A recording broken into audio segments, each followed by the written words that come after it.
What it do? It's your boy Andre Spruell, and you are tuning in to the Middle of the Fence podcast. Thank you so much for taking time out of your day, whether you're listening, watching, or both. As I like to say, time is the most valuable thing on this earth because we can spend it, but can't make it back. So as always, thank you for your time. And today we have a very special guest with us, Miss Michelle Murphy. How are we doing today? I'm doing fantastic. I'm super happy to be here. Yeah, really Awesome. looking forward to this. Awesome. And before we delve into the interview and all the great stuff that we look forward to bring to you guys a little bit in regard to Michelle, she has known me since I literally came into this earth because her and my mother have been besties since way back in the day. And I thought about it. I was like, one of the first guests, I was like, I have to have Michelle Murphy on. So thank you for taking time and being here with us today. Absolutely. All right, My pleasure. If you're ready, we can delve right into Let's go. All right. So can you briefly describe your upbringing and what side of the fence you grew up on? So whether it was the tough terrain side or the affluent acre side? So I would definitely say it was the tough terrain side. I was born in New Jersey and moved to New York City when I was 5 with my mom and my stepdad. And we lived there for about 10 years. And the Lower East Side is 11th Street between A and B. LES, shout out. Shout out to all my LES fam, absolutely. It was an interesting time back in the 70s and 80s. So from 75 to about 87. The Lower East Side was a different place than what it is now. It was definitely a tough terrain. And in what ways would you say it was different back in that era compared to what you see now? Oh wow! Now it's completely different. I'm also now in New York City construction, so I've seen the neighborhoods change dramatically over the years, and mine as well. Back then on the lower, it was every other building was abandoned or there were empty lots. It was there was a lot of drugs. A lot of sketchy things going on in the neighborhood. Yeah. So it was an adventure every day.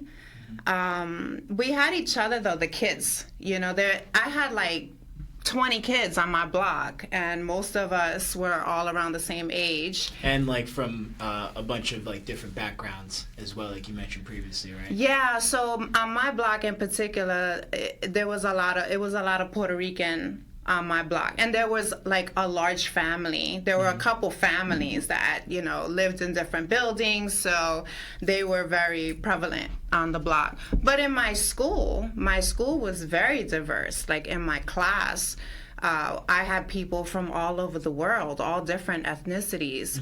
So the diversity that I was able to experience growing up was invaluable. It was an introduction to the world. Even though we were in our own little, hood environment, I was playing with and making friends with people from all over the world.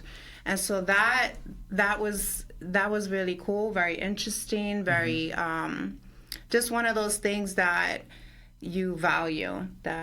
Yeah, and I feel like that's an aspect that for a lot of people that they don't really get to experience, because from my side of things, right, growing up on the tough terrain side as well, and then going to private school on the affluent acre side, you didn't see as much diversity. It was more of like a socioeconomic difference, more than anything. But even something like that shouldn't separate people. It should be something where, regardless of where you come from, how much money your family has and things like that, we should all be able to come together, and it's something that I wish, even though back then in LES it was the Wild Wild West, like low key or high key, but but like that aspect of it. And so as far as the diversity portion of it, you said that it allowed you to see the world for what it is. Is there a particular instance that happened in your life where like it made you realize that, or it was just more so like like over time kind of thing? Yeah, I think at the time I was really young. So it's funny because my granddaughters live in Maui. So we joke about them being these feral kids that are growing up in the island. But when I look back at my life, I was a feral kid. But in a concrete jungle, so to speak, right? In the concrete jungle. In the concrete Instead jungle. of the nice beaches of Instead Hawaii. of paradise. Tropical living. Yeah, basically. So, but having that freedom, that had a huge impact on me. I was making decisions from a very young age.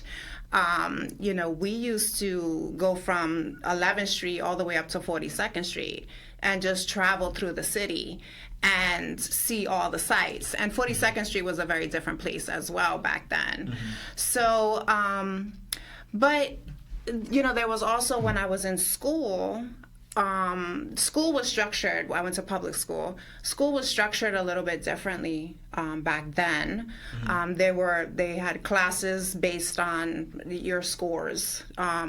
So in my class, I had people again from all different places all over the world, and people were smart and they were intelligent, and I was I would gravitate to them, and they were different, and there were different cultures and different languages, and I think it was one of the things that made me so inquisitive about life.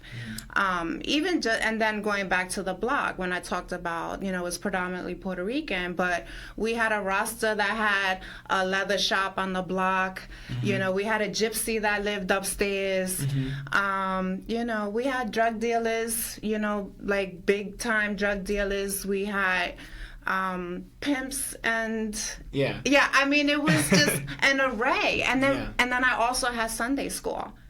The missionaries would come down from up the block, and they would round up all the kids and take us up to Sunday school. So then we had a relationship with pastors and sisters, and they sent us to camp in the summer.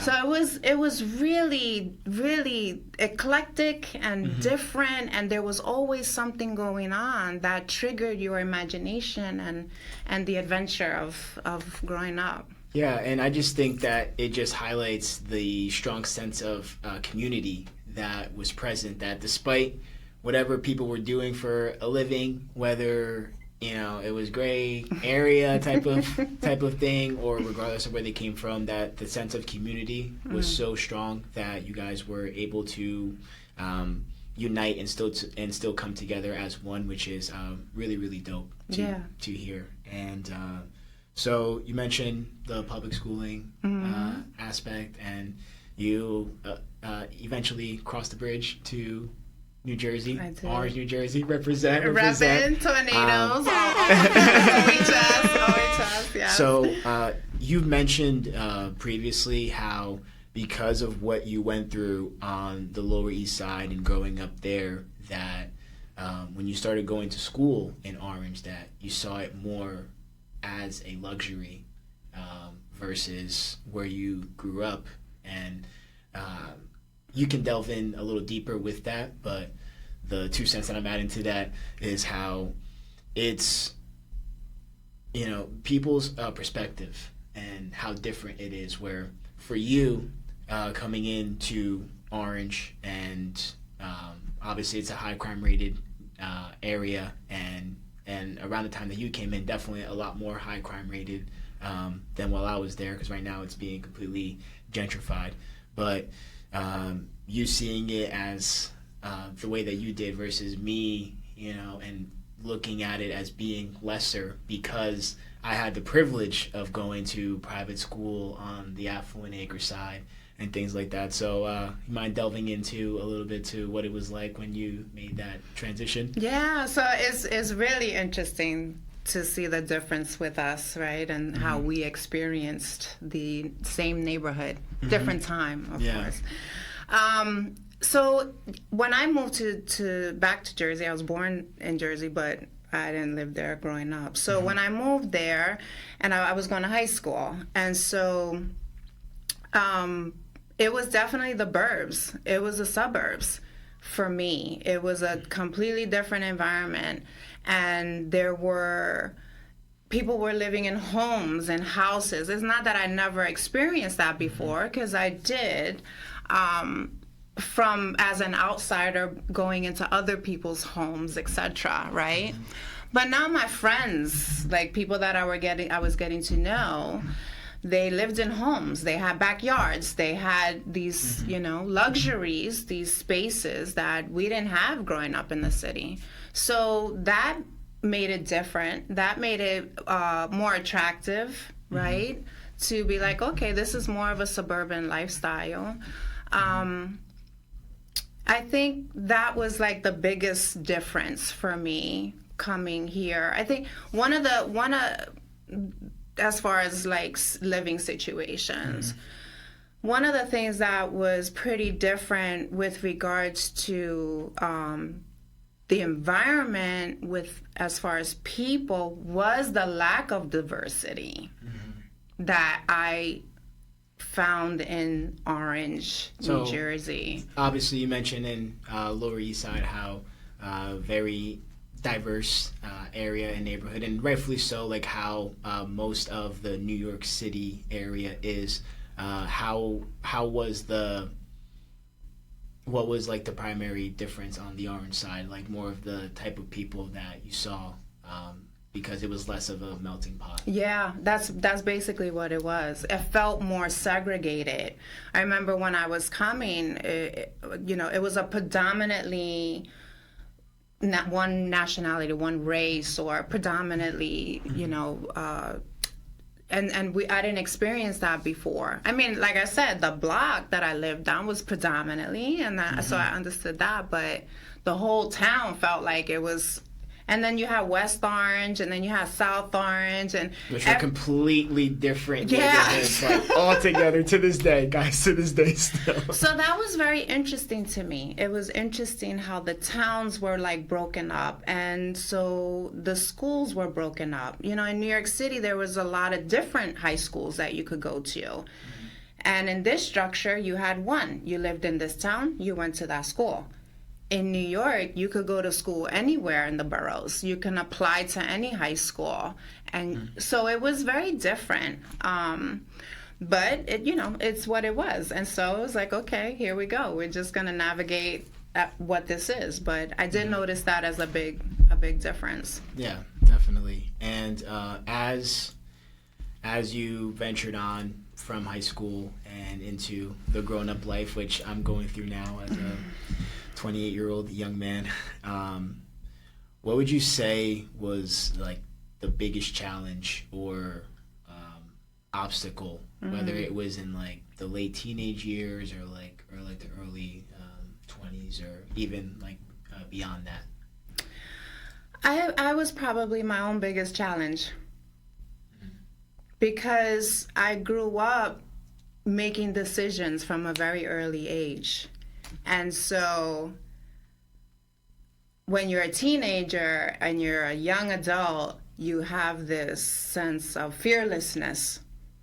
And with that being my background, and I know even without that being your background, I know teenagers now that they just are like that. They know everything. Yep. I thought it was me, I thought it was because I grew up the way I did that I just had this I know everything attitude. Yeah, I had same thing in my late teens and early 20s, even though I was always pride myself on being humble and kind. You can tell me-ish in my late teens and early 20s. I thought I had it all figured out and everything, and then real life happens as you grow up. Definitely. Absolutely. So with 3 kids, now I know that this is the teenage way, right? So I would say I was my biggest challenge, making decisions. I wasn't fully prepared to be making So I had to deal with the consequences of those decisions.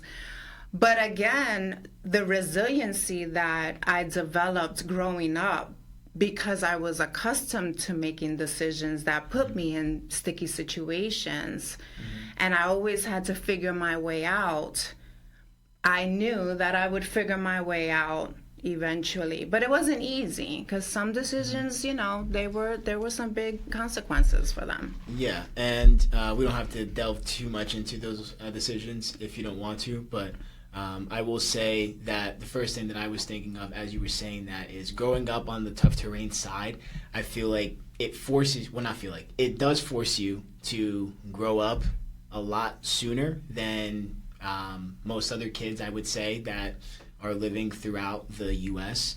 And it forces you to develop that resiliency and just, I got this, like, I'm going to figure out a way, because there's always a way through. So would you say that growing up on the tough terrain side forced you to like navigate through life? Absolutely, absolutely. You grow up with a tougher skin. You know, even just from the other kids, you know, like I don't take bullying lightly at all. I understand that it's a problem, but it was different when we were growing up. You know, it was just a part of life. It was what it was. And you would sit on the stoop and snap on each other all day, and sometimes you were the target the whole night, and you took it, and it hurt your feelings, but you know, you got through it, you figured it out, you sorted through it, you didn't take it personal, you brushed it off, and you kept going. So it definitely built that tough skin to be able to be like, all right, yeah, I got to get through this. There's going to be better days, and we've gone through tough situations, and we always find our way. So that's it. And I think that with the Affluent Acre side, that's something that is one of the biggest differences. And not saying that people on the Affluent Acre side don't have tough skin and things like that, but because they have a lot more advantages on like an economic level and an opportunistic level and things like that, I feel like most people that do grow up on the Affluent Acre side don't really develop that tough, thicker skin until they get older and experience life as well, because most of them tend to be protected from their families growing up and things like that. And when I say that, it doesn't mean that, if you grew up on the Affluent Acre side, life was perfect and things like that, because again, regardless of what side of the fence you grew up on, we all go through our own sets of challenges and experiences and difficulties that we have to overcome and things like that. And to tie in the Affluent Acre side of things, have you ever had any type of experiences with people that grew up on the Affluent Acre side or like the suburban side, and if so, is there one instance that really sticks out to you, or just some like generalities that you've seen from interacting with people that grew up on the Affluent Acre side? Yeah, I think there's been different times during life, you know. So growing up in New York City, my grandparents, my stepfather's parents, lived in Dallas, Texas. So I would go and visit them every so often, maybe spend 2 summers down there at one time. And they were on that affluent side, right? So it was a different lifestyle. I was like 8 years old, and I went into Dallas, and it was a different school, and we would shop, and money didn't seem to be an issue, and I had, my own room when I would go there, and they had a nice house, and so it was very different. So I was moving in and out of spaces when I was younger. Even though I grew up in a rough terrain, I was seeing other aspects of life, and I was moving in and out and understanding that there were different ways to live. There were very different ways to live, and because I could move in and out of them pretty seamlessly, I knew that I would be able to create the life that I wanted.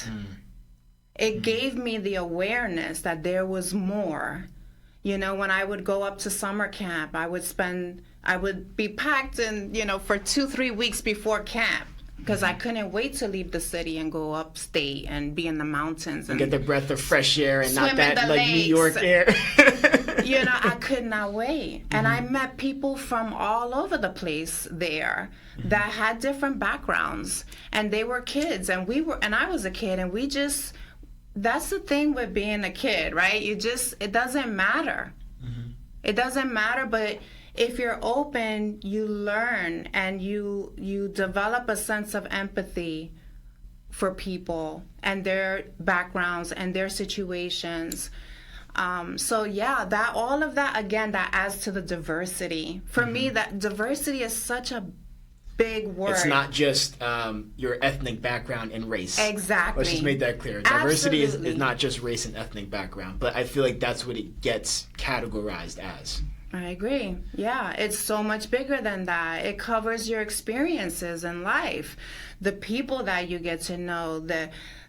You know, another part of that is growing up as a kid, and some people, you got yourself into some things, and you knew who was going to stick around and help you out of it and who was going to leave you there. So you got to know the difference between people, and that not everybody is the same. Yeah, and I was going to add to that growing up on the Affluent Acre side and the tough terrain side, and you had growing up similar to that because you were able to get out of the city and go to a completely different way of living on the Dallas, Texas side of things and things like that.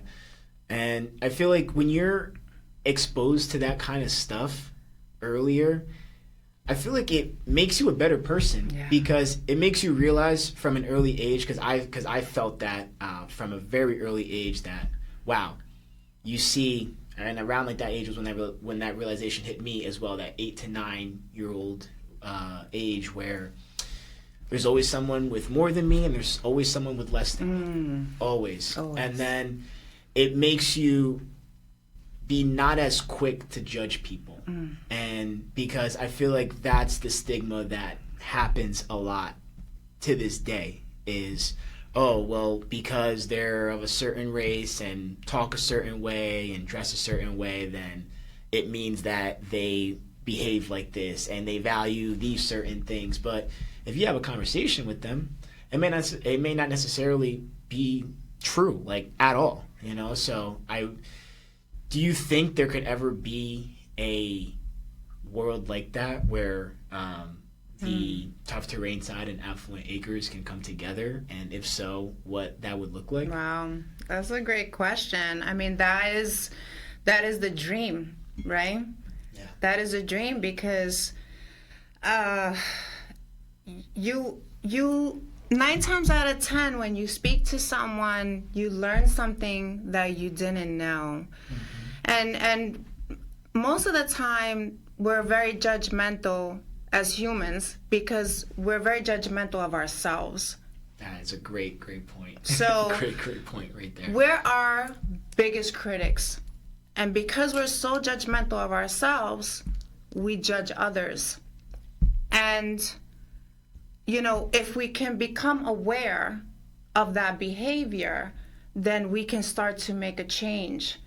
You know, notice what we've talked about as far as diversity. It's been about different cultures and people and places and experiences of things and all of that.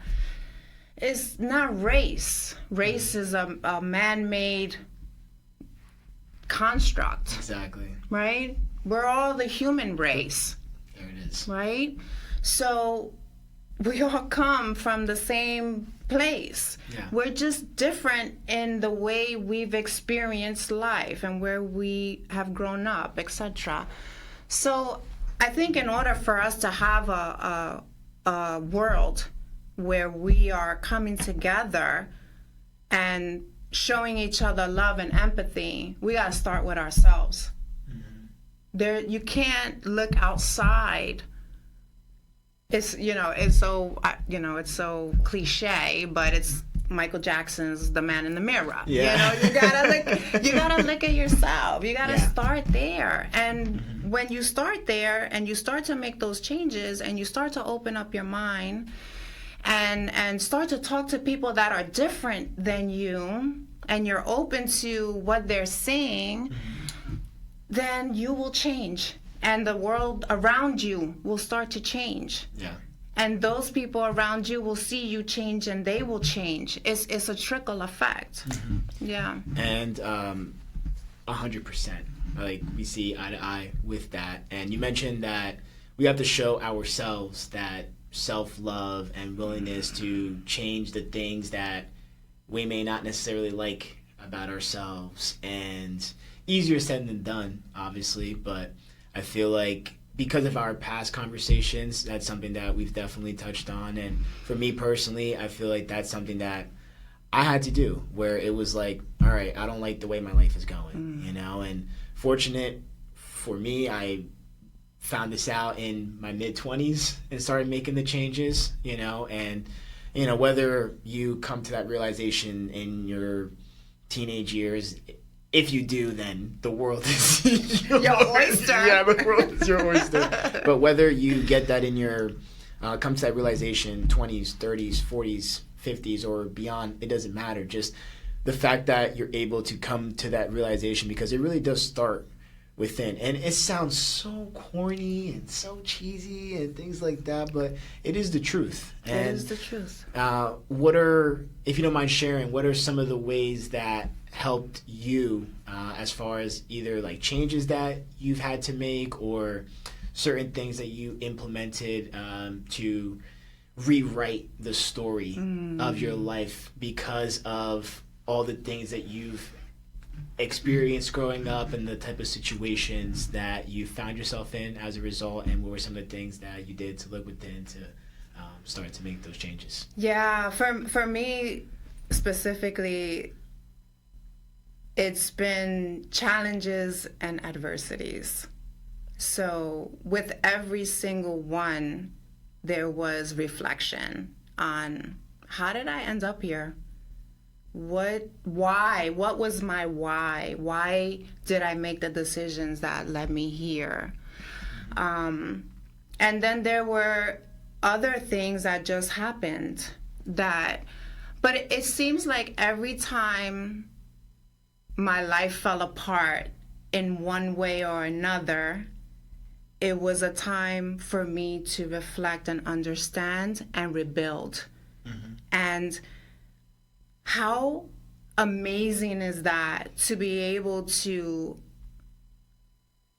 find the opportunities and be innovative and the gifts in the pain to change your life, right? You don't have to just wait for your life to blow up to change. And that's where, as a life coach, I've gotten to a point where I want people to know that you can get in front of this.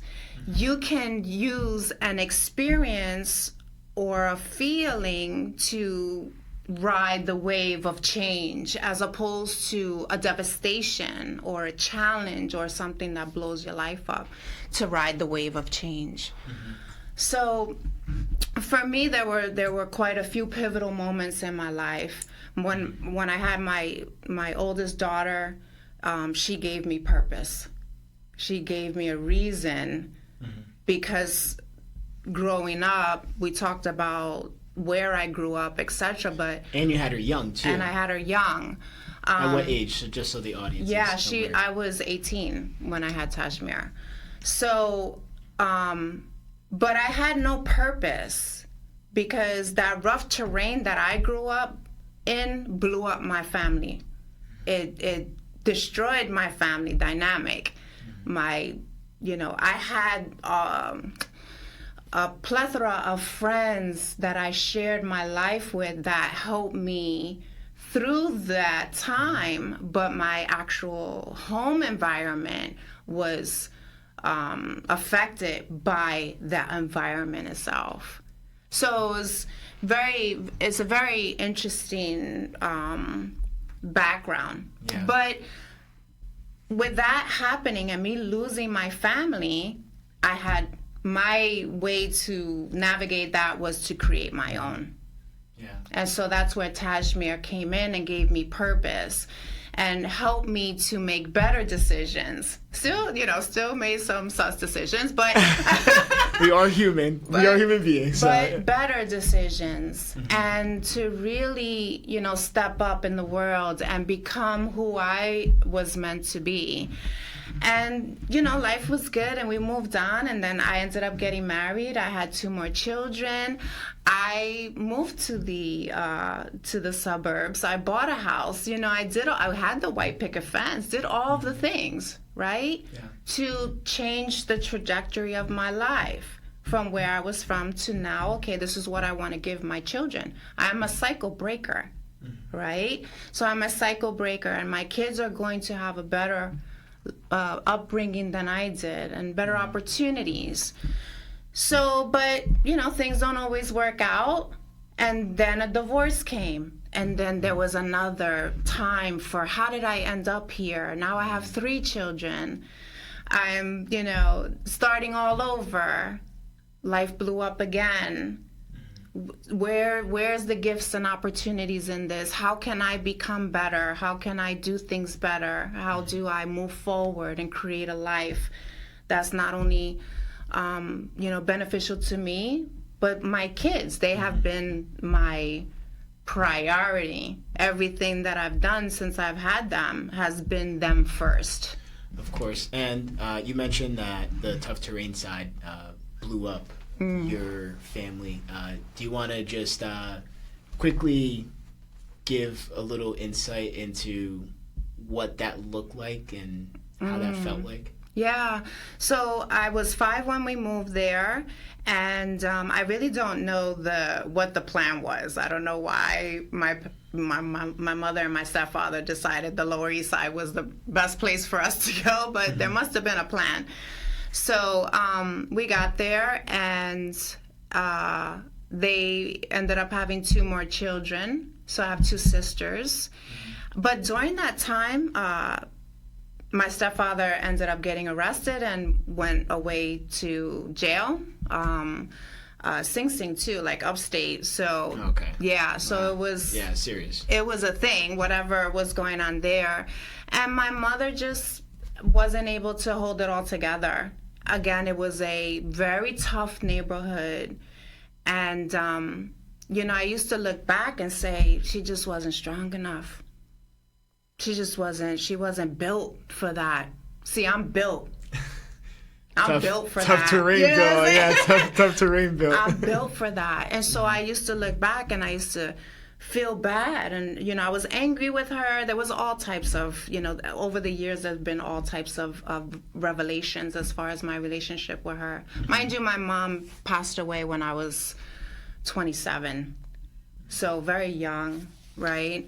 And during that time, because of all that was happening with the stuff with your stepfather and then obviously being separated from your father, was there ever a point where she had an open, candid conversation about things so you can have a better understanding prior to her passing? As far as my fathers were concerned? Or in general, what happened? And like... I think, because so much had happened, that I think her role and the role that she played became a victim role. Even though my sisters and I were victims of the situation, right, she was the victim. And so she felt, and she lived with a lot of guilt. She lived with a lot of guilt about her decisions and what she did. But she really saw no way out of it. Like, I feel like she was very naive to life and what was going on and how to dig her way out of situations. And I guess that has something to do with her background and her upbringing. My grandparents were, they were, my grandfather was in World War II. You know, he did his service for this country. Yeah. But he also came home traumatized from that experience. Like most soldiers from that Exactly. like that went through that, because obviously, you know, most of us will never know what it's like to be in an active war zone and live in a constant state of fear, anxiety, panic. Is my family going to see me again? And things like that.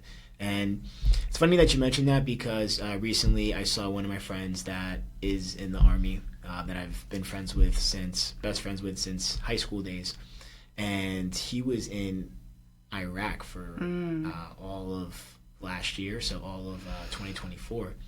And luckily he was more like the operations kind of person, but it doesn't mean that he didn't have to be in the field of battle when everything is happening. And I just asked him about it just to be curious, and he delved into just what it was like for most days, where, you know, you're seeing counter strikes and things that people only see if they play the Call of Duty video game or those types of army shooter games. But to have that be your reality and have to go through that is definitely something that is not for the weak. So I can only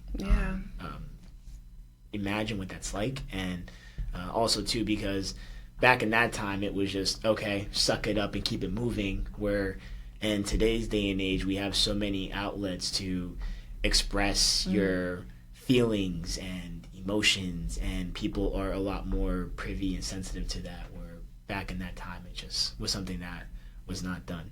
You didn't talk about how you felt back then. You just sucked it up and kept and that's moving. And that's a generational thing, because I think that with my grandparents, because fortunately I grew up with both sets of grandparents for the first 21 years of my life, and 3 of the 4 are still alive today, so I'm grateful for that.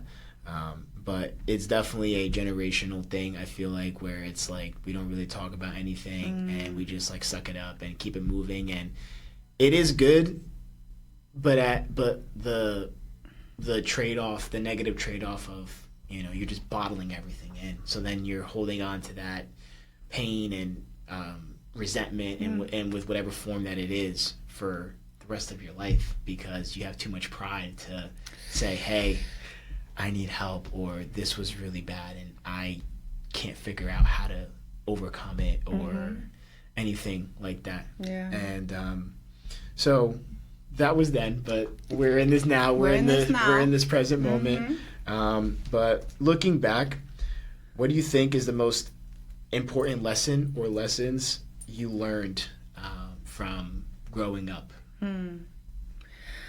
I think having that freedom, and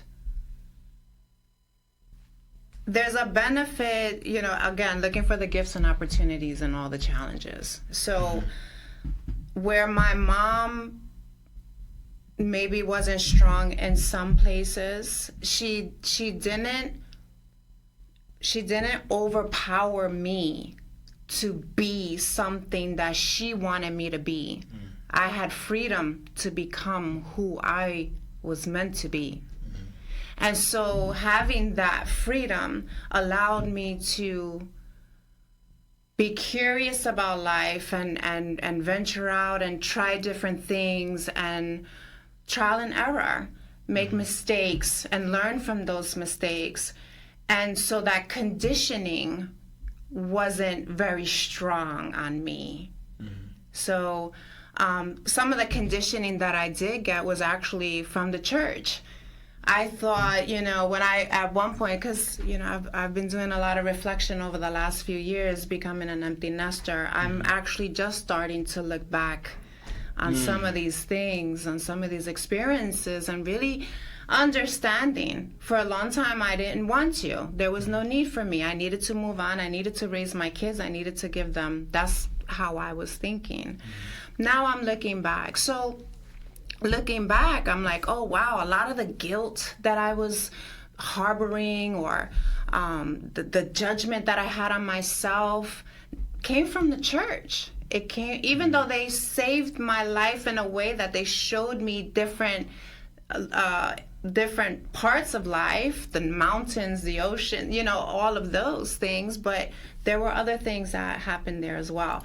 So I think having a limited amount of conditioning, always being able to kind of go back to the essence of who I am and tap into that, and knowing who I am, and that enabled me to be where I am now, to be able to experiment and say, okay, or forgive myself for the mistakes that I've made, and to move forward and not get stuck too long in situations and pain. Yeah. When you get stuck in those situations, then you lose so much time. So that was very impactful.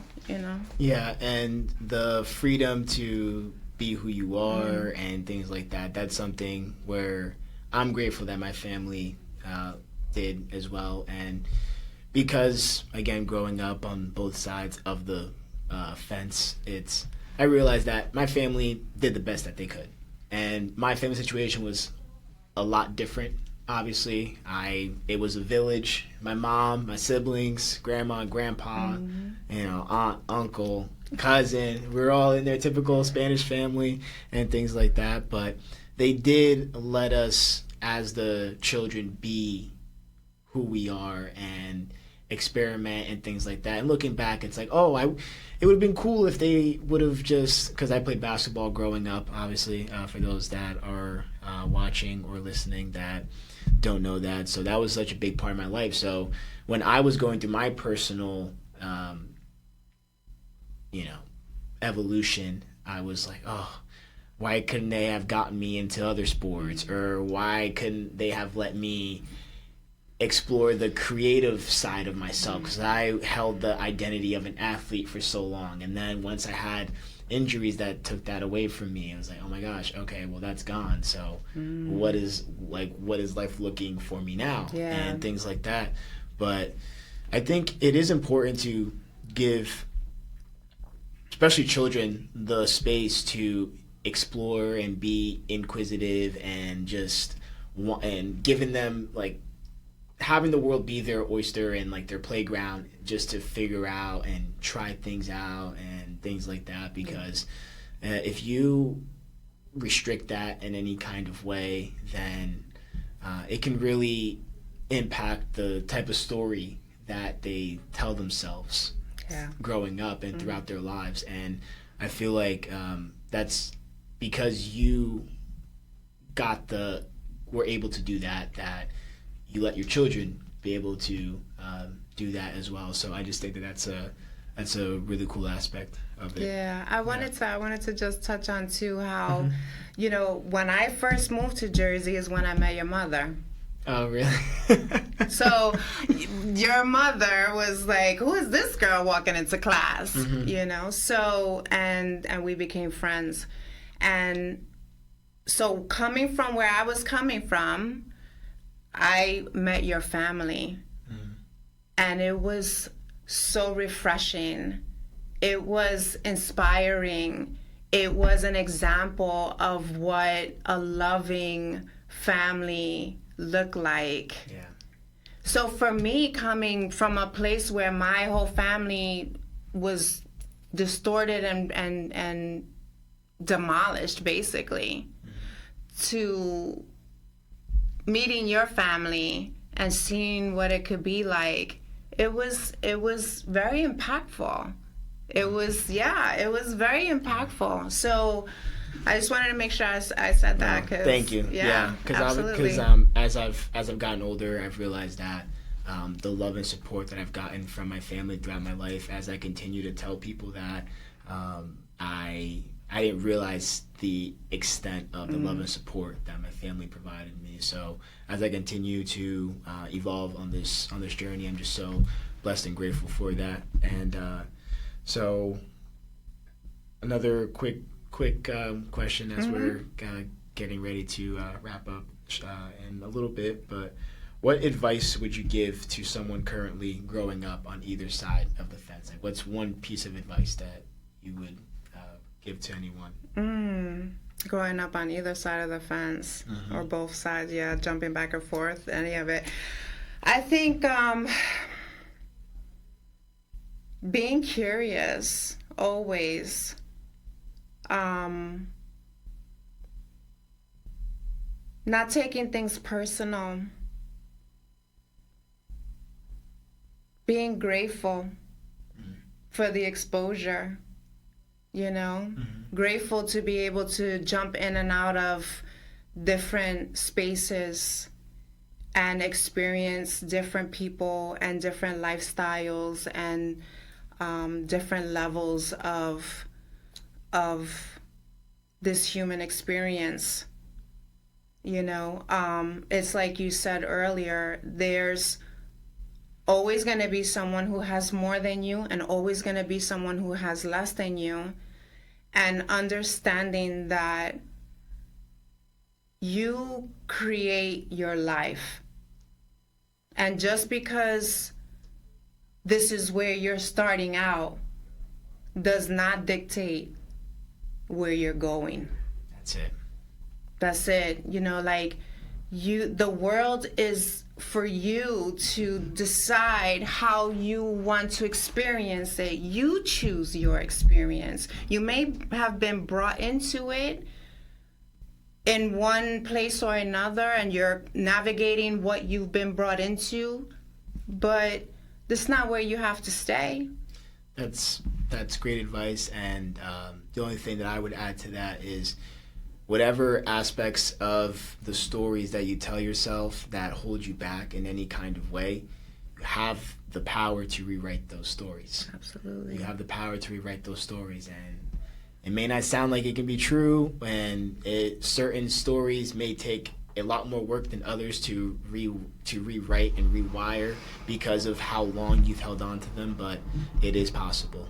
And how can listeners connect with you, to follow you on your journey? So take the opportunity to touch on your coaching business and shout out your social media handles. So my coaching website is selfdiscoverycoaching.net.